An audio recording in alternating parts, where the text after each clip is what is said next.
The teachers YouTube channel. आप सभी का स्वागत है। हरियाणा जीके के 10 वेरी मोस्ट इंपॉर्टेंट क्वेश्चन हम यहाँ पर देखेंगे, बल्कि उसके साथ साथ एडिशनल इन्फॉर्मेशन में ये है क्वेश्चन आपके 20, 25, 30, 35 हो जाएंगे, जो कि हम बहुत कम समय में करने वाले हैं। फर्स्ट क्वेश्चन हमारा, अम्बाला छावनी कब बनी थी? आप अम्बाला छावनी जाते रहते होंगे, तो यह अम्बाला छावनी कब बनी थी बताइए।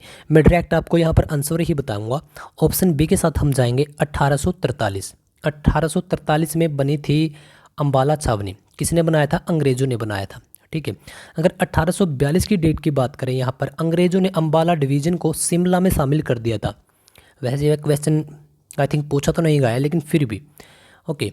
और 1837 की बात करें, तब क्या किया था अंग्रेज़ों ने? हरियाणा को पंजाब से काटकर यूपी में मिला दिया था, है ना। और दोबारा से 1858 में दोबारा से पंजाब में ही हरियाणा को शामिल कर दिया गया था। यह छोटे छोटे आपके पॉइंट्स हैं जिनको आप अच्छे तरीके से याद रख सकते हो। चलिए नेक्स्ट क्वेश्चन हमारा, कैथल का विद्रोह हुआ था एक, तो उसका नेतृत्व किसने किया था? नेतृत्व, ठीक है, उसका नेतृत्व किसने किया था? तो गुलाब सिंह, अजीत सिंह, प्रताप सिंह या फिर सूरजमल। Very most important. जो गुलाब सिंह थे, गुलाब सिंह ऑप्शन ए के साथ हम जाएंगे। इसका जो कैथल का आपका विद्रोह था, यहाँ पर आपको साहिब या फिर साहिबी कौर भी मिल सकता है, आपको साहिब कौर भी मिल सकता है। तो गुलाब सिंह और साहिब कौर ने दोनों ने मिलकर किया था। ओके। और जो गुलाब सिंह हैं, इन्होंने ही बनावली का विद्रोह किया था। कब किया था वो? 1835 में।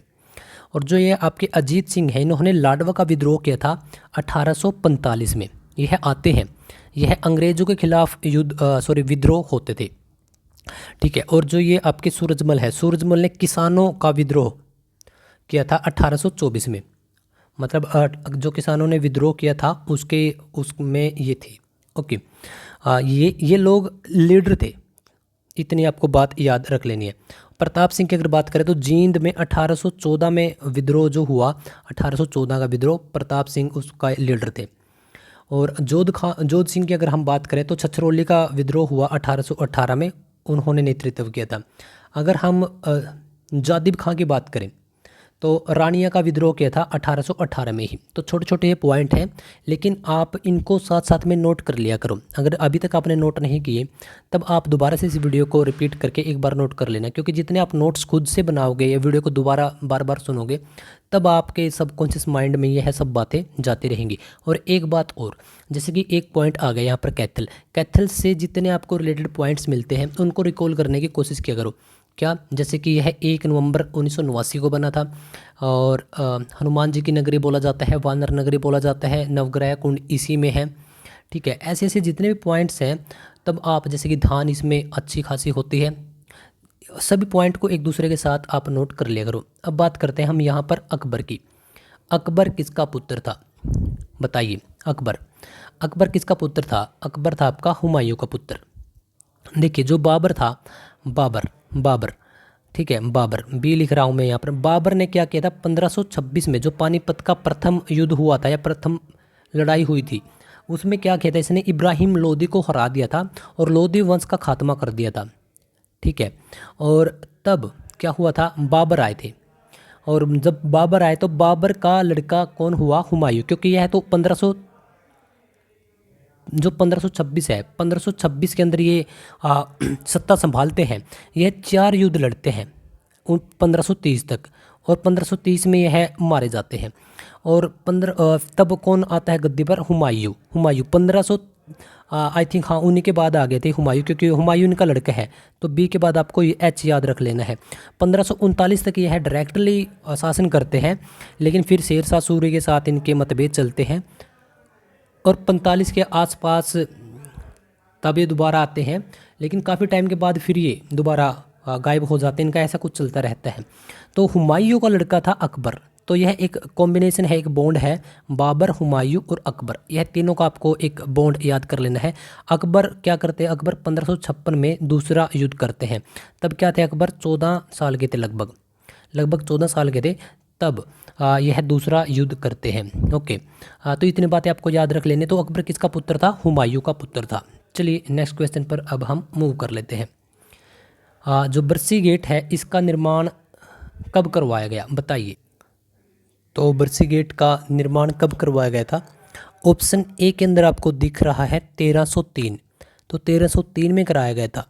जो आपको ऑप्शन डी में दिख रहा है 1526, तो अभी इससे पिछले क्वेश्चन में हमने 1526 का जिक्र भी किया है। क्या हुआ था? पहली लड़ाई हुई थी पानीपत की। भारत की जनसंख्या का हरियाणा में कितना प्रतिशत है? जो हरियाणा की जनसंख्या है वह भारत का कितना प्रतिशत है? क्वेश्चन एक्चुअल में यह पूछना चाह रहा है।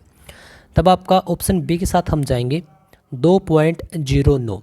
जो 2011 की जनगणना है उसके अकॉर्डिंग पूछा गया है ये 2,53,51,462, 2,53,51,462 ऐसी कुछ जनसंख्या है हमारी 2011 की। ओके, तो इतनी बातें आपको मोटा मोटी याद रख लेनी है। और जो आपका यह पूछ रहा है यह है आपका क्षेत्रफल 1.34, इतना है हमारा क्षेत्रफल के हिसाब से। ओवरऑल पूरा अगर हम भारत की बात करें, पूरे भारत में हमारे पास केवल इतना क्षेत्रफल है। चलिए और वैसे ये है कितना क्षेत्रफल की अगर हम बात कर रहे हैं, जो एरिया है वह हरियाणा का है कितना? 44,212। बहुत बार रिपीट हो चुका है ये क्वेश्चन। 44,212 किलोमीटर, स्क्वायर किलोमीटर है ना, या फिर किलोमीटर स्क्वायर, इसको ऐसे बोल लो, ठीक है। और जब हम पंजाब से अलग हुए थे तब हमें लगभग 34% हिस्सा मिला था। और ऊपर का क्या है? पंजाब है, तो पंजाब के पास लगभग 65 या 66% हिस्सा रहा। हमें कितना मिला? 34% हिस्सा मिला। छोटी छोटी बातें हैं, इनको थोड़ा सा आप याद रख लेना। बिहार का शोक कौन सी नदी है? तो दो ही शोक होते हैं नदियों के बारे में जो मोस्टली पूछे जाते हैं। यह है आपका बिहार का शोक कोसी, और यह है आपका बंगाल का शोक दामोदर नदी। तो यह नेशनल लेवल का क्वेश्चन है। वैसे यह क्वेश्चन यहाँ से हमें लगभग 10 क्वेश्चन ईजिली करेंगे। हरियाणा का मंत्रिमंडल में कितने मंत्री होते हैं? स्पेशल अगर हरियाणा की बात करूँ मैं, तो हरियाणा में कुल कितने मंत्री हैं यानी कि विधायक हैं? तो 90। तो अब 90 तो विधायक हैं, लेकिन मंत्रिमंडल में कितने मंत्री होंगे? मंत्रिमंडल में आपके कैबिनेट मंत्री और राज्य मंत्री ये होते हैं, तो वो होंगे आपके 14। लेकिन यह 14 आए कैसे? और आप इसको कभी भूलो ना, तो उसको आपको कंसेप्ट इसका जानना पड़ेगा।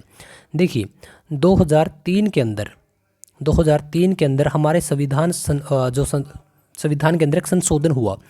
कौन सा संशोधन? 91वें नंबर का संशोधन। क्या कहा गया उसमें कहा गया कि किसी भी राज्य में, जैसे कि हरियाणा की बात कर रहे हैं, कि उसमें जितने भी कुल एमएलए होंगे या विधायक होंगे, जैसे हमारे यहाँ पर 90 बनते हैं, तो उसका 15% ही मंत्रिमंडल में लिया जा सकता है। अगर आप इसको काटोगे तो 1 0 से 1 0 कट जाते हैं, 5 × 15, 5 दूनी 10, 9 × 27/2, तो निकल कर आया 13.5। तो इतने व्यक्ति ही मंत्रिमंडल में लिए जा सकते हैं, लेकिन व्यक्ति कभी दशमलव में या पॉइंट में नहीं होते। तो 13 से एक थोड़ा सा हमने ज़्यादा कर दिया, कितना आ गया? 14। तो अब हमारे मंत्रिमंडल में 14 व्यक्ति होते हैं। इतनी बातें आपको ध्यान रख लेनी है। और जो हरियाणा की विधानसभा है वह कहाँ पर है? चंडीगढ़ के अंदर है। ओके, और जो अभी 2024 में इलेक्शन हुए हैं किस चीज़ के? हरियाणा विधानसभा के, तो वह कौन सी विधानसभा के लिए थे? वह 15वीं विधानसभा के लिए इलेक्शन हुए हैं। और अभी जो वर्तमान में मुख्यमंत्री बने हैं वह कौन बने हैं? नायब सिंह सैनी। और यह कौन से मतलब कि कितने बार बनने वाले मुख्यमंत्री है ये? मुख्यमंत्री तो यह है आपके दूसरी बार बनने वाले। माफ़ कीजिएगा अगर मैंने पहले कहीं पर प्रधानमंत्री बोल दिया हो, वैसे तो आई थिंक मैंने नहीं बोला होगा, लेकिन मैं मुख्यमंत्री के बारे में बात कर रहा हूँ, ठीक है। तो दूसरी बार बने हैं ये, और एक बार इनके लिए चुनाव हुआ है। और पहली बार जब यह बने थे वह लगभग 6 महीने के लिए इनको बनाया गया था, तब चुनाव नहीं हुए थे। तो मोटा मोटी इस प्रकार के क्वेश्चन आपको ध्यान रख लेने हैं। और यह जो आपको स्क्रीन पर दिखाई दे रही है एक प्यारी सी तस्वीर, चंडीगढ़ के अंदर जो हमारी विधानसभा है यह उसकी तस्वीर। अगर इसी में 1-2 क्वेश्चन अब तो लगे हाथों और कर ले हम। जो हमारी विधानसभा है, जब अगर 1966 की बात करें, क्योंकि पंजाब से हरियाणा अलग हो चुका था, तब हमारे पास सीट थी 54। कब की बात कर रहा हूँ? 1966 की। लेकिन 1977 में यानी कि ठीक 11 साल के बाद यह सीटें 54 से 81 बना दी गई थी। और फिर माफ़ कीजिएगा, 1966 में हमारे पास सीटें थी 54, ये इतना तो ठीक है। 1967 में जस्ट अगले साल सीटें बना दी गई 81 और 1977 में सीटें हमारी कर दी गई थी 90। तो आज तक हमारे पास 90 ही सीटें हैं। एक और इंटरेस्टिंग क्वेश्चन, हमारे पास अभी 22 ज़िले हैं। अगर आप वीडियो को बाद में देख रहे हो सकता है कि 1-2 ज़िले और बढ़ गए हों तब तक, लेकिन अभी 2024 के अंदर कितने ज़िले हैं? 22 ज़िले हैं अभी वर्तमान में। तो 22 में से 21 ज़िलों के नाम पर अपनी अपनी विधानसभा सीट हैं, जैसे कि करनाल, करनाल, अम्बाला, पंचकूला, हिसार, सभी के नाम पर। लेकिन जो कुरुक्षेत्र एक ज़िला है, यह एकमात्र ऐसा ज़िला है जिसके नाम पर विधानसभा सीट नहीं है, और इसी वजह से यह क्वेश्चन इम्पोर्टेंट हो जाता है, और इसी वजह से यह क्वेश्चन काफ़ी बार पूछा भी गया है आपके बहुत सारे एग्जाम्स के अंदर। देखिए, 5 ज़िले ऐसे हैं जिनमें एक भी आरक्षित सीट नहीं है। लेकिन अगर मैं बात करूं, अभी हरियाणा के अंदर 17 आरक्षित सीटें हैं, लेकिन 5 ज़िले ऐसे हैं जिनमें एक भी आरक्षित सीटें नहीं हैं। कौन कौन सा? एक तो आपका पंचकूला, ध्यान रख लेना है, ऊपर ही है आपका। बाकी आपके तकरीबन साउथ के हैं, जैसे कि आपका चरखी दादरी हो गया, आपका महेंद्रगढ़ हो गया, आपका महेंद्रगढ़, इसमें भी आपकी एक भी आरक्षित सीट नहीं है। आपका मेवात और फरीदाबाद, ठीक है। तो इतनी सारी जानकारी आपको एक क्वेश्चन के साथ याद कर लेनी है। एक और हमारा इसी में इंक्लूड करेंगे, सबसे ज़्यादा विधानसभा सीट पूछ ली जाए तब आपका क्या रहेगा? बताइए, हिसार या फिर सिरसा? अगर सबसे कम की बात हम करें तब आपका क्या आएगा? पंचकुला। मैं ऐसा क्यों कह रहा हूँ कि हिसार या सिरसा? क्योंकि जो हिसार है उसके अंदर अभी आपकी 7 सीटें हैं, किसकी? विधानसभा की। लेकिन जो सिरसा है आपका, उसके अंदर कितनी सीटें हैं आपकी? 5 हैं। लेकिन काफ़ी सारे कैंडिडेट इस वजह से कंफ्यूज हो जाते हैं क्योंकि सिरसा का क्षेत्रफल सबसे ज़्यादा है, तो लोग यही सोचते हैं कि एक क्षेत्रफल सबसे ज़्यादा है तो शायद इस वजह से इसमें सीटें ज़्यादा होगी। लेकिन हिसार पहले सबसे बड़ा आपका ज़िला था हरियाणा के अंदर जब गठन हुआ उस टाइम पे भी, और जींद उस टाइम पे सबसे छोटा था। तो शायद उसी के हिसाब से जो 7 सीटें हैं, अभी तक सीट तो उतनी ही रहेंगी, क्योंकि 2026 के अंदर अभी परिसमन होगा तब आपकी सीटें कम ज़्यादा होंगी। चलिए, किस युद्ध में इब्राहिम लोदी को मार दिया गया था? यह इब्राहिम लोदी की तस्वीर है। शायद इससे पिछला क्वेश्चन भी हमने कुछ इसी प्रकार का किया था। इब्राहिम लोदी को कब मारा गया था? 1526 में। और इसी के साथ जब यह मारा गया तब लोदी वंश का खात्मा हो गया और मुग़ल आ गए। तो मुग़ल का क्या था? मुग़ल 1526 में बात कर रहे हैं। जो बाबर है, बाबर ने नींव रखी, और बाबर के बाद आया आपका हुमायूं, और हुमायूं के बाद आपका आया अकबर। तो 1526 में इब्राहिम लोदी को मार दिया गया था, और इब्राहिम लोदी का मकबरा भी कहाँ पर है? पानीपत में, क्योंकि पानीपत में ही इनकी मृत्यु हुई थी, इनकी डेथ हुई थी।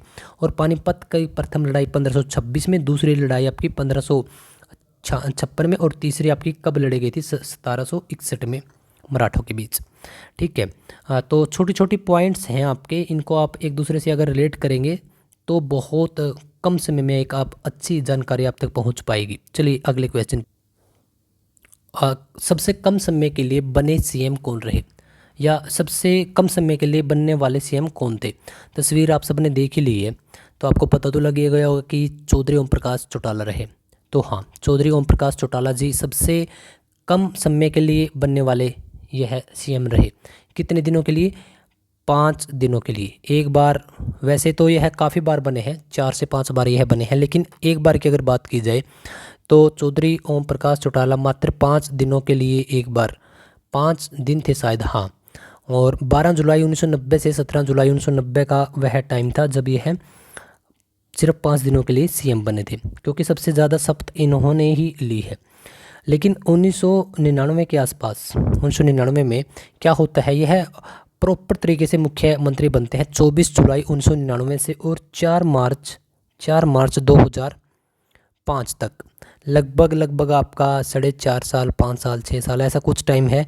तो यह है इनकी सरकार बनती है एक बार प्रॉपर तरीके से। बंसीलाल के ऊपर हमने इसे पिछले वीडियो में बहुत गहराई से बात की थी कि लौह पुरुष, विकास पुरुष और आधुनिक हरियाणा का निर्माता इनको कहा जाता है। 1970 के अंदर इनके ही टाइम पे हरियाणा के हर एक घर में बिजली पहुंची थी, और 1996 के अंदर शराबबंदी हुई थी जो कि 1998 तक चली थी।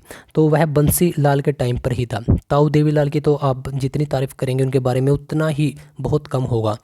उप प्रधानमंत्री भी बन चुके हैं, हरियाणा के सीएम भी यह रह चुके हैं, तो इनके लिए तो उतना ही कम होगा। चलिए हमारा आज की वीडियो का लास्ट क्वेश्चन है कि पंडित लक्ष्मीचंद का गांव है ये, कि गांव कौन सा है पंडित लक्ष्मीचंद जी का गांव, बताइए फटाफट से कौन सा गांव। तो ऑप्शन ए के साथ हम लोग जाएंगे, सोनीपत के एक गांव है, सोनीपत का जाटी गांव। देखिए जो लक्ष्मीचंद जी थे, पंडित लक्ष्मीचंद, उनके ऊपर वैसे तो एक फ़िल्म बन चुकी है हरियाणा के अंदर, वह आपको देखनी चाहिए, क्योंकि आप वहां से डायरेक्टली क्वेश्चन जब भी आएंगे तब आप बता सकते हो। 1903 के अंदर इनका जन्म हुआ था। इनके गुरु थे मान सिंह। ऐसे ऐसे क्वेश्चन को लिख लिया करो, क्योंकि क्या पता एग्जाम में यही क्वेश्चन आपके सामने धरा हो।